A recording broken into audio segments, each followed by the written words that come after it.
5, 4, 3, 2, 1. We have ignition. हे दृश्य आपण अनेकदा पाहिलेले आहे. अंतराळवीर स्पेस स्टेशन मध्ये दाखल होतानाचे क्षण देखील आपण पाहिलेले आहेत. पण मग अंतराळात गेलेले हे लोक पृथ्वीवर परत कसे येतात? नाही, ही प्रक्रिया अशी होत नाही, पूर्णपणे वेगळी असते. अंतराळवीर जेव्हा यानाने इंटरनॅशनल स्पेस स्टेशनला पोहोचतात तेव्हा ते यान अंतराळ स्थानकाला डॉक होतं, म्हणजे जोडलं जातं. मधला दरवाजा उघडतो आणि मग यानातले अंतराळवीर स्थानकामध्ये जातात. याच अंतराळवीरांना परत आणण्यासाठीचा प्रवास अनडॉकिंग म्हणजे अंतराळ यान अंतराळ स्थानकापासून विलग करण्यापासून सुरू होतो. काय होतं यामध्ये? पृथ्वीच्या वातावरणात शिरतानाच्या उष्णतेमध्ये या यानाची कॅप्सूल टिकून कशी राहते? आतल्या लोकांचं काय होतं समजून घेऊयात आजच्या सोपी गोष्ट मध्ये. 1 फेब्रुवारी 2003 बातम्यांमध्ये हे दृश्य पाहिल्याचं अनेकांना आठवत असेल. दुसऱ्या दिवशीच्या पेपर्स मध्ये हा फोटो होता. ही घटना म्हणजे कोलंबिया डिझास्टर. पृथ्वीच्या कक्षेत पुन्हा शिरताना नासाचं कोलंबिया हे स्पेस शटल फुटलं, जळून गेलं आणि यातल्या 7ही अंतराळवीरांचा मृत्यू झाला. याच यानामध्ये भारतीय वंशाच्या अंतराळवीर कल्पना चावला देखील होत्या. अंतराळवीरांना पृथ्वीवरती परत आणण्याची प्रक्रिया अधिक चोख करण्याचा प्रयत्न या कोलंबिया दुर्घटनेनंतर नासाने केलाय.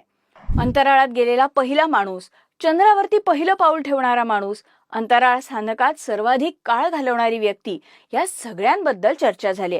पण हे सगळे अंतराळातनं पृथ्वीवरती परत कसे आले हे माहितीये का?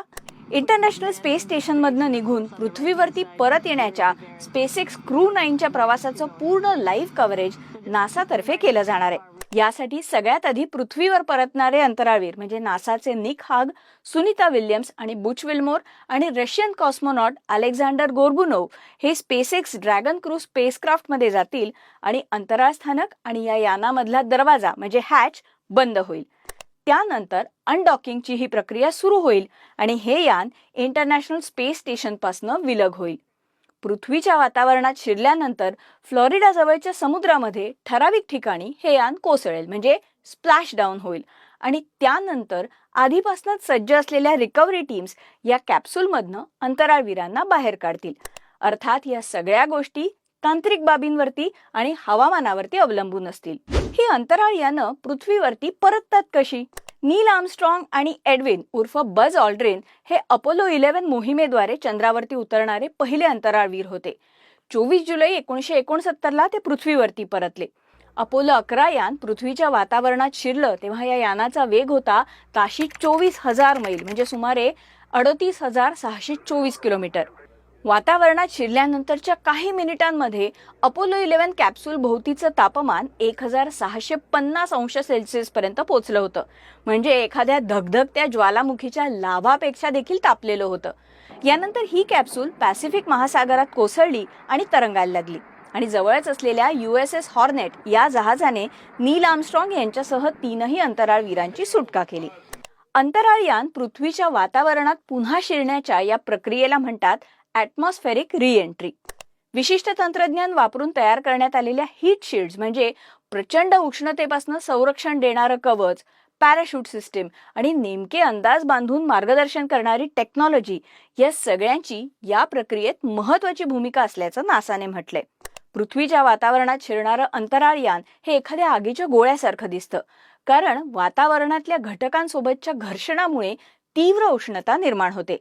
पृथ्वीवरती परत येणाऱ्या यानावरती होणारा हा पहिला आघात असतो आणि यापासूनच यानाचं संरक्षण करण्यासाठी विशिष्ट हीट शील्ड्स वापरल्या जातात.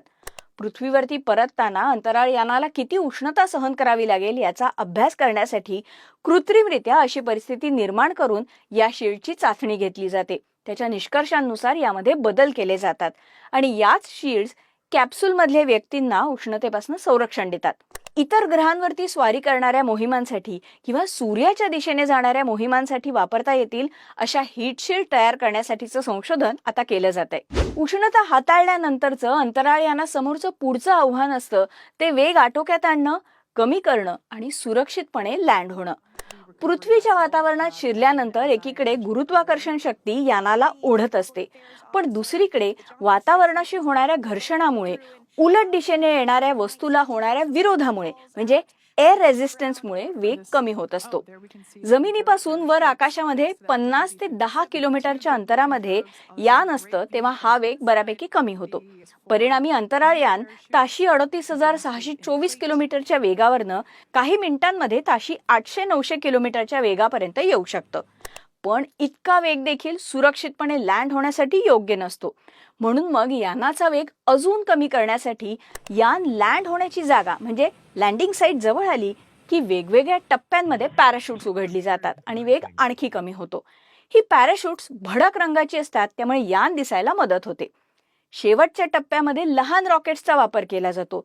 ही जमिनीच्या दिशेने येणाऱ्या यानाला उलट बाजूनी धक्का देतात आणि परिणामी वेग आणखीन कमी होऊन ताशी 1.5 ते 2 किलोमीटर पर्यंत येतो आणि मग हे यान सुरक्षितपणे लँड होऊ शकतं.